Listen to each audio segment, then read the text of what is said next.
looks like a gun.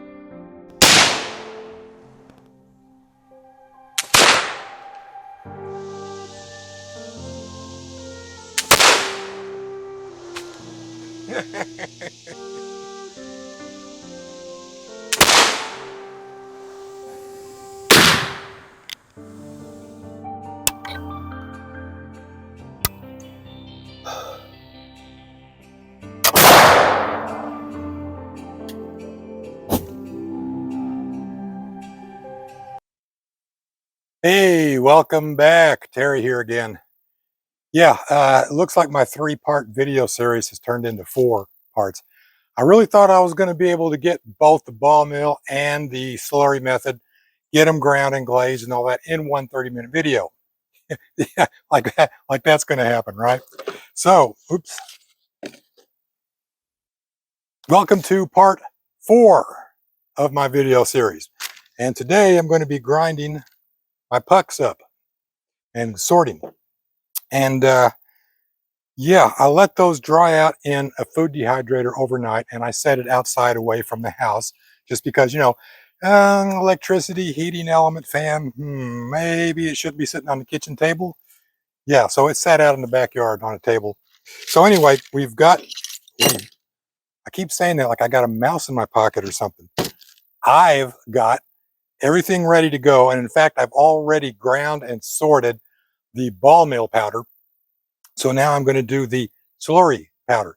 Now, keep in mind that this stuff isn't completely dry yet. I've tested some, it burns almost as fast as a GoX, but not quite. It needs a few more days. So this stuff will sit out inside the house, temperature and humidity controlled environment, for probably another week, maybe 2, and then I'll come back when I start testing and we'll do an updated burn rate. I've got a comparative burn rate I'm going to tack on to the end of this video. So let's get started. So to do this, I've got my static guard and I'm wearing my rubber-soled shoes. I've got 3 plastic containers to keep the powder in. I've got a 190 micron filter, and this is a 20 mesh filter or screen that I'm going to be using. Now, let me read something here to you on this sorting, because I don't want to give any wrong information out. So here I wrote it down. Now, as it turns out, we tend to think of 3F as a certain size in millimeters, 0.x millimeters grain size. 2F is a 0.x millimeters in grain size, and that's actually not the case. Each F grade has a range, and all 2, 3, and 4 F grades overlap at some point. For example, double F ranges from 1.19 millimeters in diameter down to 0.59 millimeters. Now 3F ranges from 0.84 millimeters down to 0.29. So it can run C smaller than a 2F, but it overlaps with the 2F.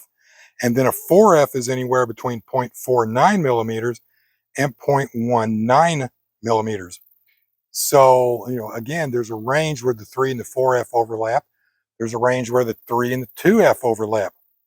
Now, to convert that to mesh size, and mesh is just the size of the opening here in your screen. The larger the number, the finer the mesh. So a double F is a 16 to 20 mesh. A 3F is 20 to 50. So you see they've already overlapped again. And a 4F is a 35 to 80 mesh. So suppose that I sift in my powder through this. Is what I get goes through, is that a fine 2F or a coarse 3F? Or does it really matter? Now, to me, it doesn't really matter. But if it does matter to you, then you want to choose a mesh size that does not overlap with the next grade. So make sure you get a coarse grade for the, a 16 mesh for the 2F, and then maybe use a 30 mesh for the 3, and then maybe use a 50 for the 4. I'm using a 20 to sort out basically everything, and then this 190 micron. So what I'm getting here, let me show you. Well, you can't see it from there. Okay, let me come around here. This is a 2,3F mixture, mostly 2. And then this is a 3,4F, mostly some 3. And then I'm getting some powder which fits through that 190 micron filter. And this stuff I'm going to keep. I might use it as serpentine. I'm going to try a burn test on it once it's dry. But I can also just wet it down, recompress it, and regrind it. Or I can just save it and then mix it in with the next batch of powder that I make. So let's get started here. First, going to take a puck, and I've actually been doing this 2 at a time. I'd recommend doing it 1 at a time though, so keep it small in case something does happen, for our good friend just in case. He does come around to visit once in a while. I put it on this parchment paper, fold it up, and then off screen where you can't see me, I'm going to whack it a couple times with this heavy rubber mallet. Do not use a steel-headed mallet.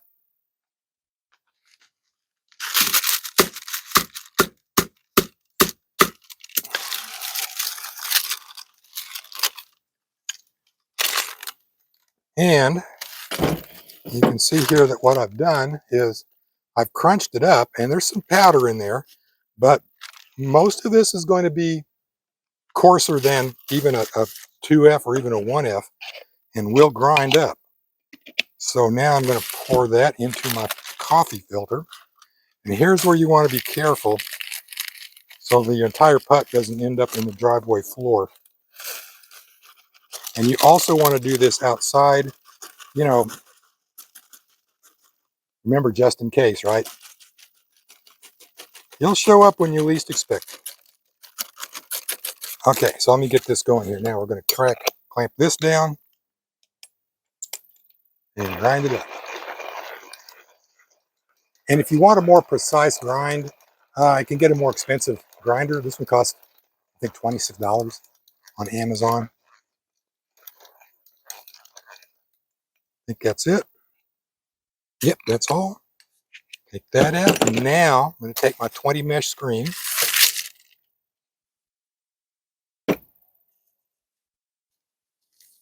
And filter that through. I'm not going to try and squeeze every single grain through. Put what's in here. And this is 4F, 3F, and some powder. So I'm going to filter out that powder. I will keep the 3 and 4F. Now I can use this 3 and 4F in my revolvers, especially like in my snub nose. 4F works best for that. And that 31 caliber pocket gun that I've got. So I'll use this there. Okay, so there's that. Dump you in here. Put you back on here. And this is my 3 and 4F, which I can use in my long gun and in my long barreled revolvers. So there we are. So that's how we do it. Now, I'm going to grind all the rest of this off. I'll put that comparative burn rate onto the end of this video, and then I'll be, well, no, not on the end of this sequence. Then I'll be back after the comparative burn rate with the final step, which is the glaze.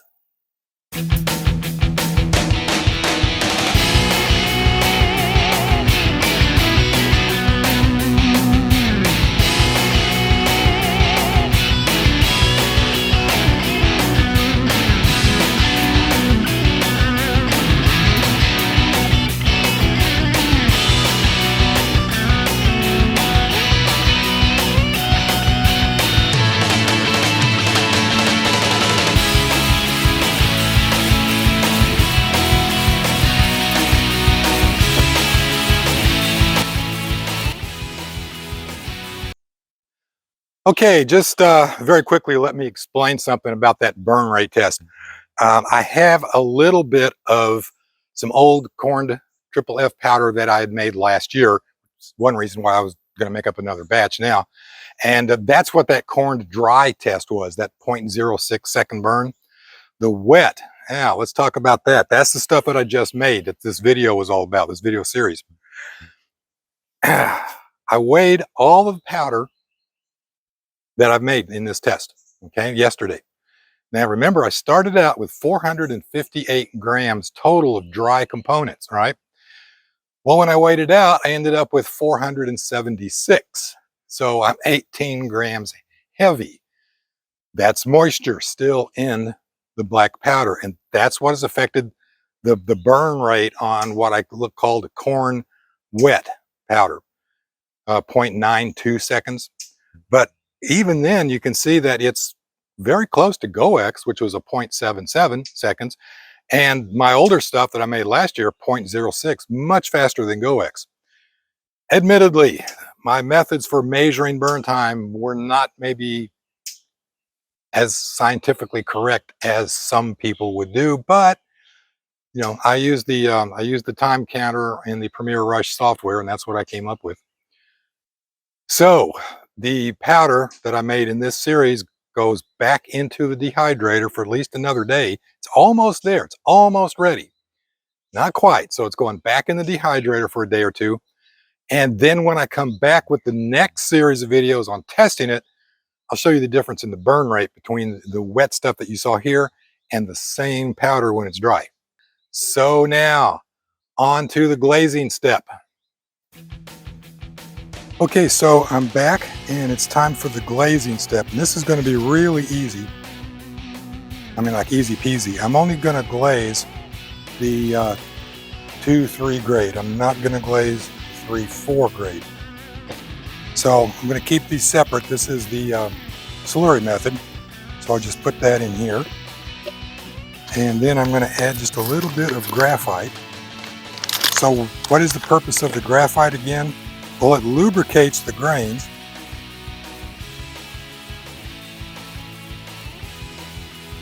Not much of a powder, but okay.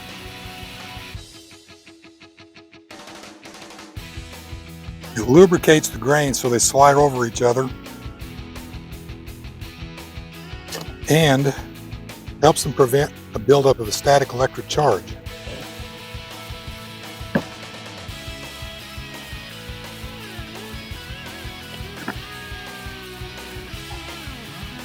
So I'm putting them in the ball mill with the graphite with no balls in it, just an empty container. So slurry, and we'll just let that roll on its own for 2 to 3 hours. Hey, I'm back. Been a couple of hours. Let's have a look and see what we got. So this is the powder from the slurry method. Let's see what it looks like.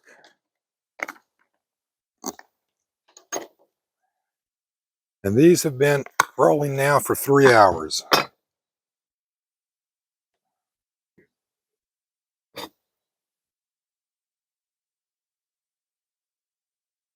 Well, I don't know that I can show you, but it's interesting.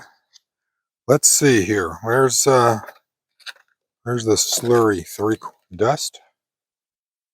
I'm going to put it in this one.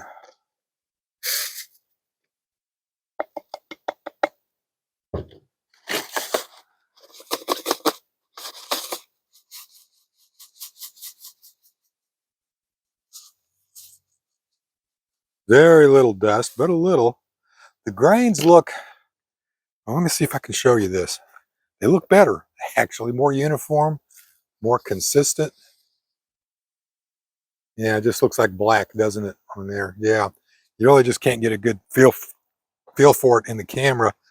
It looks better, though.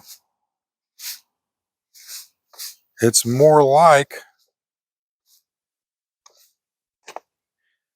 and this was the slurry, it looks more like a 3F powder. And now let's look at the, and even if you don't use the graphite, it still could be a good idea to roll it anyway. But the glazing, it does help it flow through, say, a powder horn a lot easier. It makes the grains a more consistent size. It breaks all the little sharp corners off so they compress, they compact better. Yeah, same with this one. This is the ball mill. We've got a little bit of dust showing how it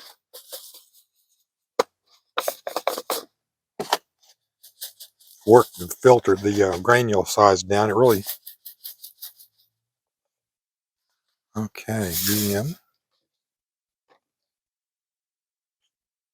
And you can see this. There's a little bit, see, tiny, tiny little bit of dust in there. That was not in it until I rolled it. And that's those tiny little sharp corners that it broke off.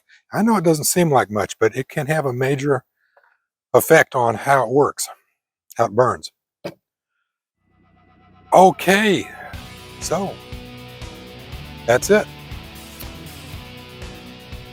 Thanks for watching, and if you haven't subscribed, I invite you to please do so. If you have, thank you. Be sure and click that like button either way. So if you have subscribed, click the like. If you haven't, click the subscribe and like. And I'll be back with a series of videos testing this powder. So don't go away.